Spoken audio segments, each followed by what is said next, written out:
people are talking about 15% as ideal. Lower could be better. But if you have over 15% of your staff living within a particular period of time, then you need to listen carefully to what we are going to discuss this morning. Migrating from one school to the other is not new. The cost implication of that migration is very, very key to us. It is very, very expensive. To train and to retrain, the cost is high. Not only that, what of the learners? Some parents, they will be worried that the children, the teachers are leaving, and because of that, they want to move their children. Not only that, the reputation of the school is also at stake. As early as 2015 in the US, there was an alarm that was raised about this staff turnover in schools in the US. And the observation was that over 50% of the staff that are recruited leave the organization, leave their schools within 5 years. And that was awesome. Training and retraining those that we are going to get back to replace them is awesome. That report was contested, but I still want to tell you that the problem of staff turnover, high staff turnover, is going to be with us for a very long time. So it is very, very important that we listen. I am not going to promise you that at the end of the day, like I said before, we are going to have a one-fit-all solution model to handle this problem. But we are going to, like the person that prayed for us said, he talked about learning, relearning, adapting, which are things we are going to do together. And as we do them, we are going to look at those things, compare notes, what are you doing, what am I doing, and what you are doing that is better than mine, and we'll put them together. And by 2021-22 academic session, there's going to be a transformation, a turnaround in our organizations. Can I hear amen? Amen. Okay, if you say amen, then prepare to give offering at the end of my presentation. So that's what we are going to do. The presentation is not going to be too academic because some of these things we are going to discuss are summations, beliefs, practical experiences that I, as a person, have witnessed over the years. And because they are helping me, I always want to share it with friends. And like I told you, one feature of the new normal is collaboration. We need to collaborate because information today is available to everybody. What I'm presenting to you, if I want to go through it one by one, you may even, before I finish, you go to the Google and you say, Google, what is this? And you give you all the things I'm presenting. So you don't need to listen to me. So information is available to everybody. You don't need to hold it. So we need to cooperate. We need to collaborate.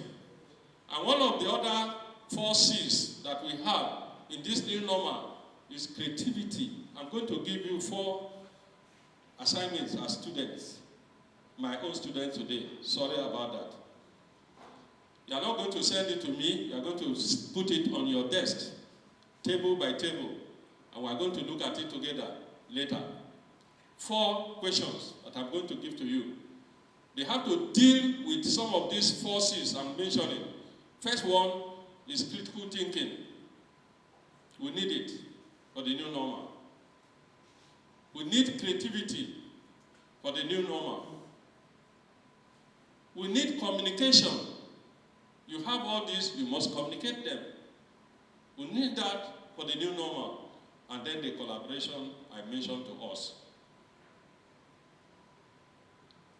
Why the Japanese model of employment. Why do we need it?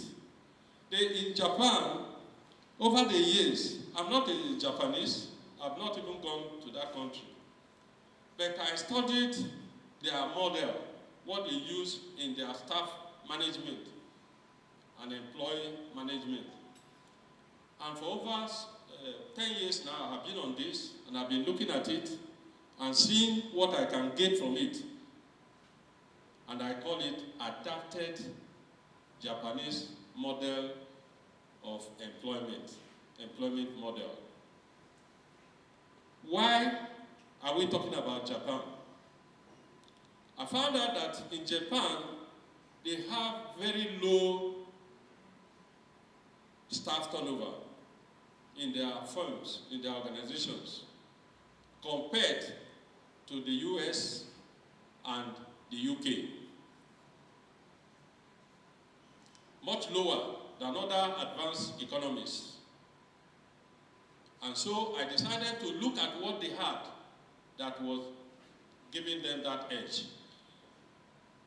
Their employment system generally had team work environment, group, team, participation, key features in the Japanese model of employment. We are going to look at a few of them now. Lifetime and long-term employment opportunity is one of the characteristics in Japan. They have intention to stay long in any organization they work. And they have also long-term employment features in their model, in this model I'm going to discuss with you. Not only that, you have seniority-based wage system in Japan, which means as you join the organization, you are expecting that you are going to have something the next 1 year, the next 1 year, and it makes you to remain in that organization because you are expecting. Not only that, they have employment protection policies. The NAPS president is here with us. I think we should be thinking about providing some policies that will help our staff. I know they have made effort with children moving from one school to the other with debt. I don't think it went down very well. During the lockdown,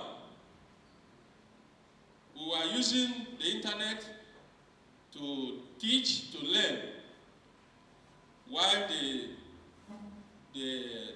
network providers, they were going to the bank smiling.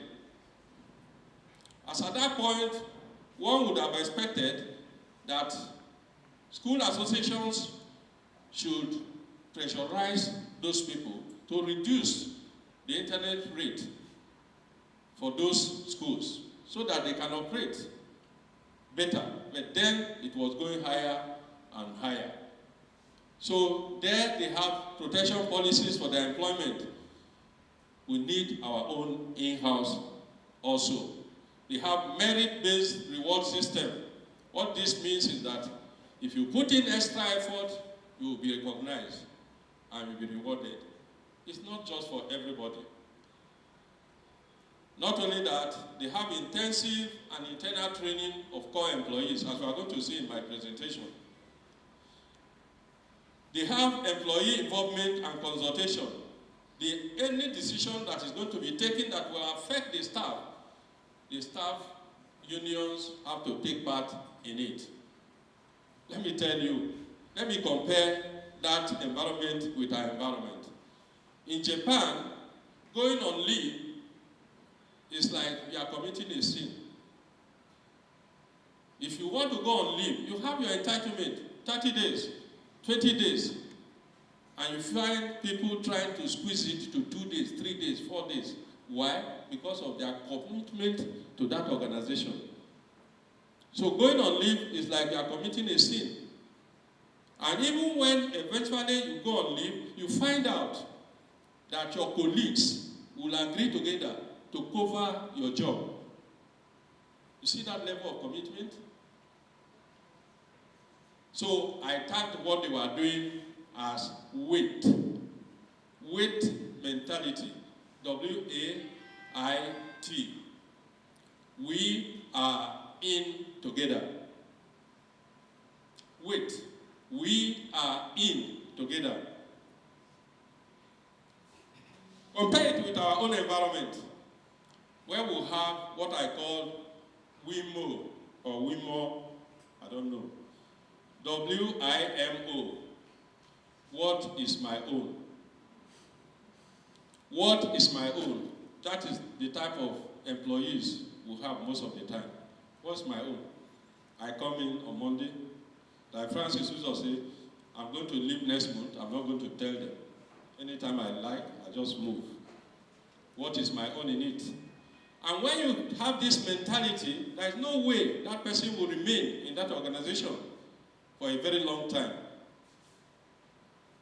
So in summary, the Japanese employment model emphasizes long-term employment supported by very many humane welfare-based policies and designs. We're going to pick some of them today. You may be doing them, I may be doing them, but we can still improve on it.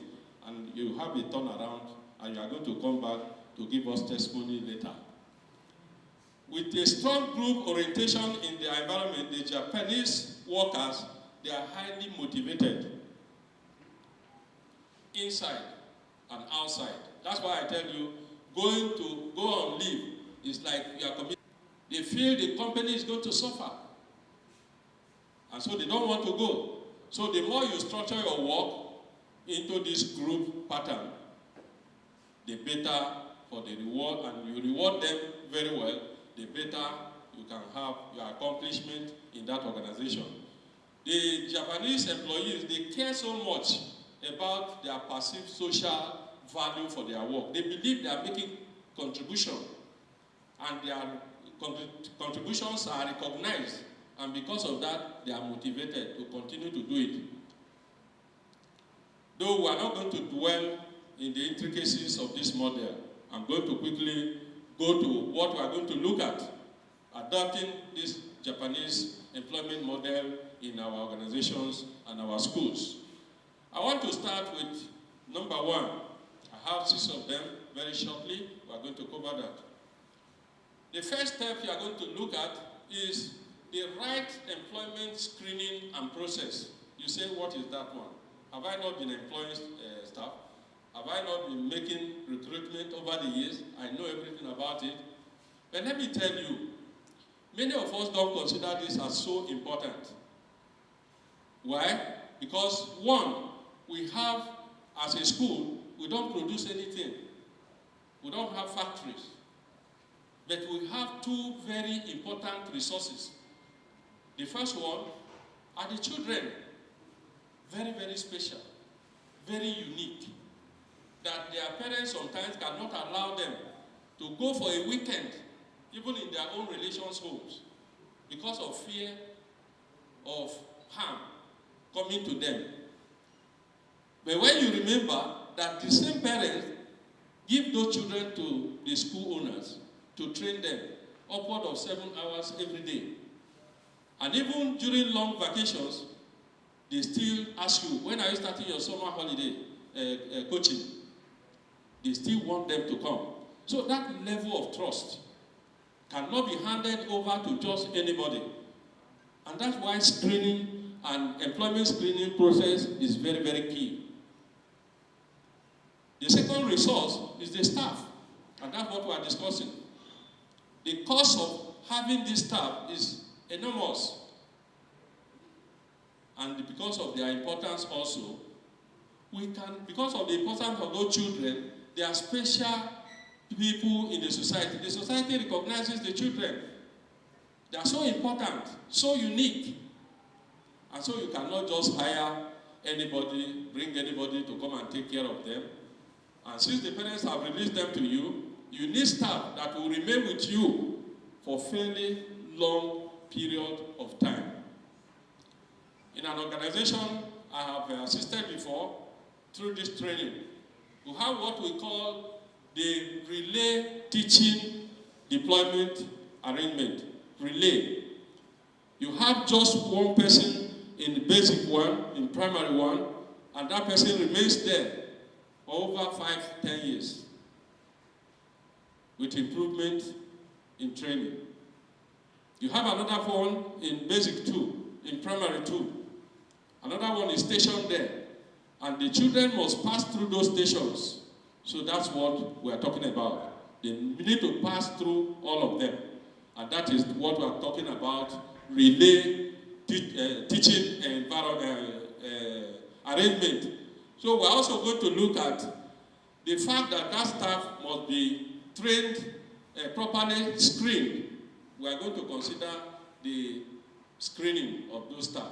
That's what we are talking about. Bringing them, starting from recruitment, which is very, very key. Many schools don't take enough pain to do this, and it's very, very unfortunate. And some of the people they use to recruit their staff, they have vague idea about the vision of the school, about the mission of the school, and so you can't use them. When screening staff, avoid halo effects. The suit the person was wearing when he was coming for the interview, he may have borrowed it. He may not have been using that cloth before. Don't be carried away by that. The certificate, don't dwell so much on the certificate, the oration, the mannerism, all those things can be fake. Even the CV may have been crafted from another CV, and the person may not understand what is in that CV. I had an experience of somebody that had a CV, and he said he had NCE. And I said, what is NCE? He said it's National Certificate in Education. And that is the qualification. And he has it. And means that if you follow the CV alone, most of them are copied from somewhere. When you are recruiting, look for somebody I describe as having FVP capability. And what do this mean? Feasibility. F is for feasibility.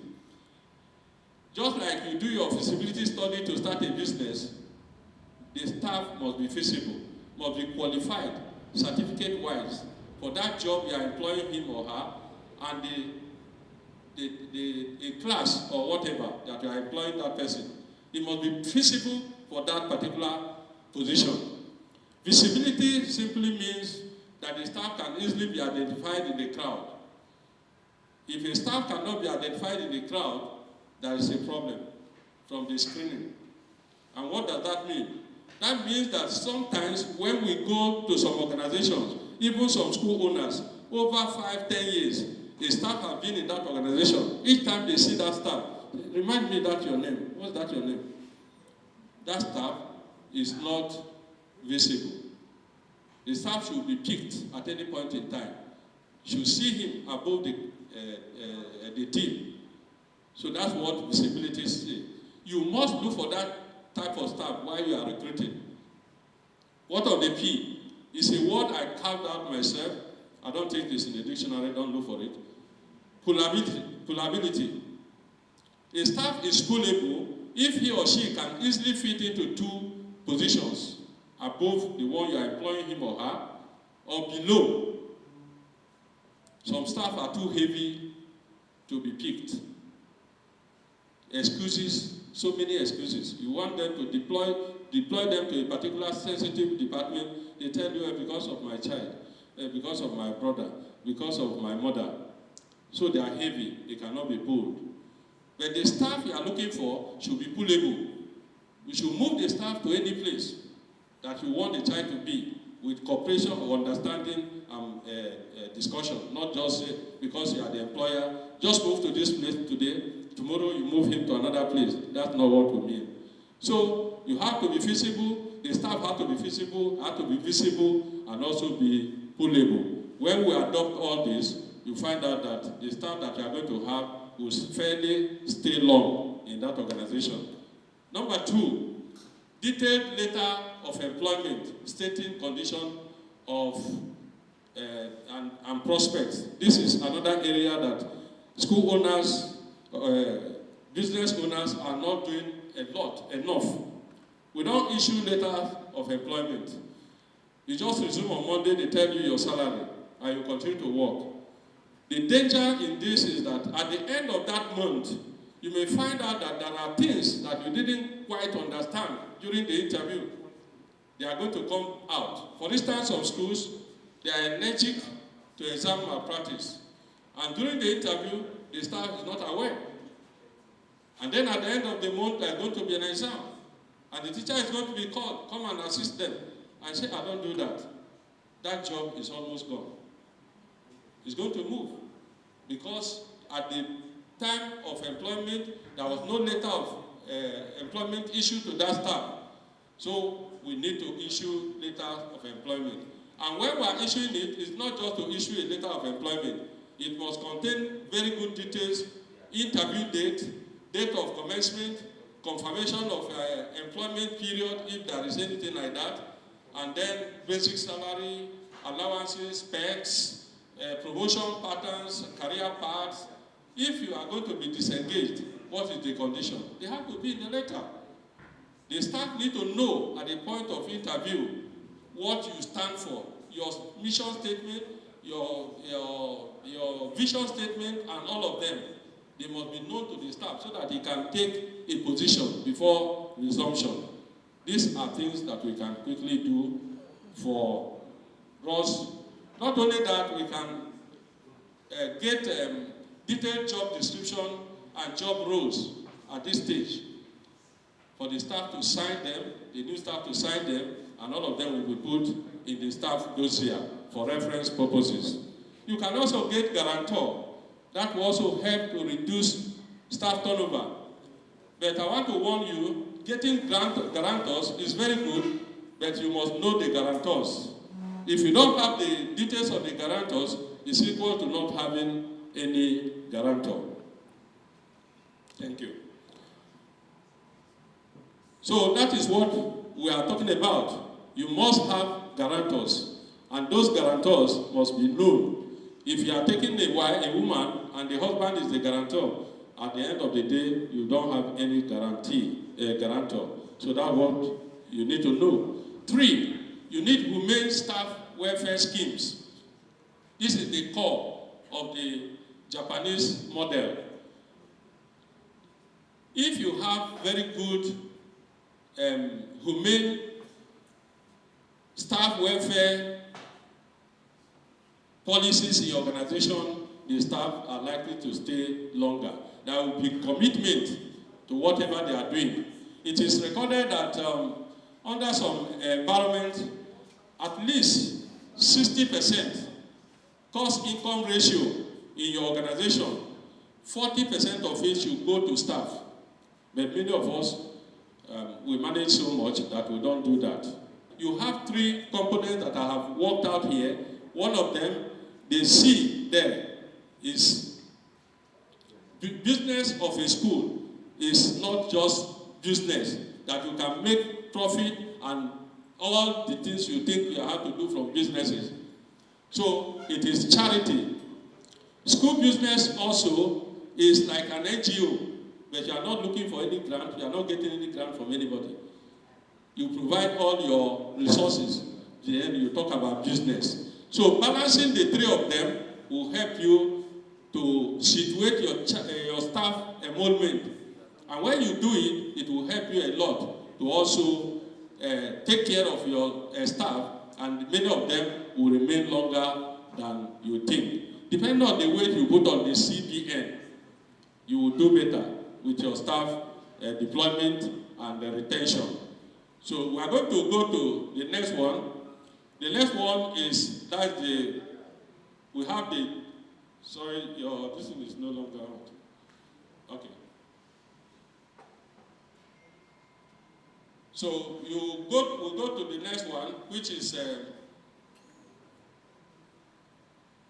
I had a school head that I met some time ago, that we're rounding up. I had a school, a head of school. He went for an examination, took some students to examination center. And after leaving that place, he was trekking to his school. And I happened to have a car that I used to that place, and he joined me. I gave him a lift, and he was complaining that in the organization, their proprietor does not give them money for transport, for such trips. And I think that is not good enough. It's a school program, and that child, and that teacher or that head teacher should be provided for. Not only that, some schools deduct all forms of punishment levies from not greeting the proprietress. There is a fine for it. There is a fine for late coming. There is a fine for absence. And at the end of the day, the staff is going home without anything. Other schools don't pay salaries during holidays, maternity periods, and all that. Last week I met somebody that was telling me they were not paid July salary, and that of August is out of it. And we cannot use staff to that level and expect them to remain in the organization. If we are going to look at the Japanese model. So welfare schemes we can consider quickly. We have them in your note there. Staff loan scheme, prompt payment of salaries, and early payment for festivals. We have some festivals that you can pay the salary earlier. You are paying your salary on the 24th, for instance, and there is salary coming on the 19th. Nothing stops you from paying the salary on the 15th. It encourages the staff to remain. Contributory pension scheme, not necessarily the statutory type that we are talking about. Land ownership and assistance schemes, you can have them. Long service awards, including home appliances, land, money at the end of the year, recognizing of the teachers. Performance-based reward system, annual incentives and increment that you can provide for them. Death and condolence benefits, you can have all this for your staff. Career development and support schemes, just like the one we're having today. Sponsor your people to attend those things. Sharing extraordinary incomes, like extra lessons, summer school earnings, etc. with the staff, with the greater portion going to the staff. As I'm talking, I'm sure that the educators in our midst are saying, I'm going to go back and tell my proprietress, this is what I heard today. It doesn't work automatically like that. We are going to look at some of them as we conclude. Number 4, on and off job career development programs like the one we are having today. Send your people for those programs. But many of us as school owners, we are training shy. We don't want to train our staff. And the reason is that we don't want them to leave us. Whether you train them or not, those that will leave will leave. So you can train them. In the 21st century, the educators that had their certificate as far back as 15 years ago or 20 years ago, they are not relevant today because they have laminated their NCE, their BEd, and place it in their sitting room. They need to renew it, they need to refresh it. So you have to send them for this training. Or else you are using a mechanic of maybe 1980 to service your Prado of 2021. You know the implication of that. Let's move to the second to the last step that we are going to take.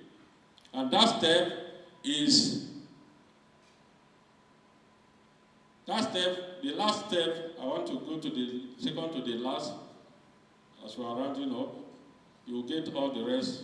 Entrenchment of extended family relation policy. In the Japanese scheme, you find out that they value so much relationship with their staff and their parents and the children. So we need to inculcate that. How many of us know the houses of our staff as school owners? How many of us know the first, second, and third name of our staff? We end up calling them Mr. John, Mrs. John, the headmaster, the head teacher, the principal, without knowing anything about their family. No wonder we punish them unnecessarily sometimes because we don't know what they are passing through. Some of them are fighting before coming to school. We don't make effort to know how their homes look like. We need to go more than the school and to know their background so that we'll have a better appreciation of what we are seeing in the school. If they are coming late, it's possibly because they have problems from home. When you get home, I want to get back to your organizations. Please, I'm rounding up. Ask all your staff to mention the first name, second name, or third name of their friends, of their colleagues in the school. You find out that many of them do not know them more than Mr. John, Mrs. Johnson, Mr. Victor, headmaster, director, and the rest of them.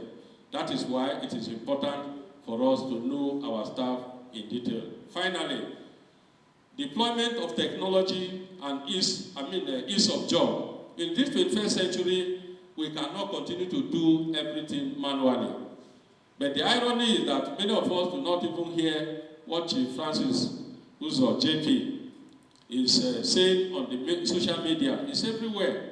There are school systems, SMS, that are very easy to use and cheap at that. He bailed us out during the lockdown, and we migrated straight from manual to use of online teaching, though we had our own system before. So many schools that are big are operating today without automation. Please, let's go into automation. Francis is willing to receive you. And as you do it, there are going to be benefits that's going to come to you. But there is something that I notice also. Some school owners, they do what I call skate and blouse technology deployment. What is that? They have the full system automated. They are afraid to use that one. They still have equivalent manually. They have many registers after having the automated system. To me, that is overkill. In conclusion, I mentioned to you from the beginning that I'm not going to give you a one-fit-all solution model for our staff turnover. Staff turnover is going to remain like that for a very long time. But I want to tell you that sometimes staff turnover, high turnover is necessary. If some of the staff you are having need to move, they need to move. If they don't move, the cost of retaining them is also as bad as the cost of getting new one.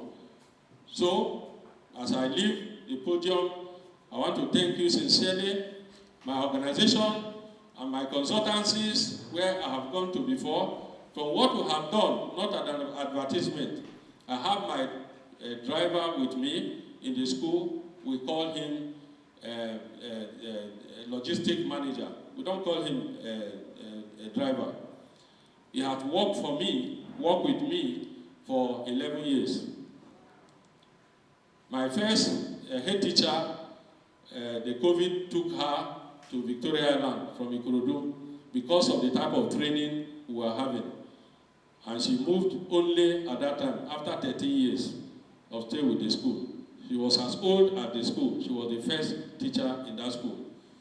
And the average retention rate of our staff is 6 years. And most of them teach the same subject for 10 years in one class. And that has helped us, and we have been sharing that passionately with other people. And I welcome you for this program, what has been put together. At the time you get back, this is just a rehearsal. Whatever you are going to look at, you look at the paper properly, and you need to ask any clarification, we are going to go to that. My name remains Victor.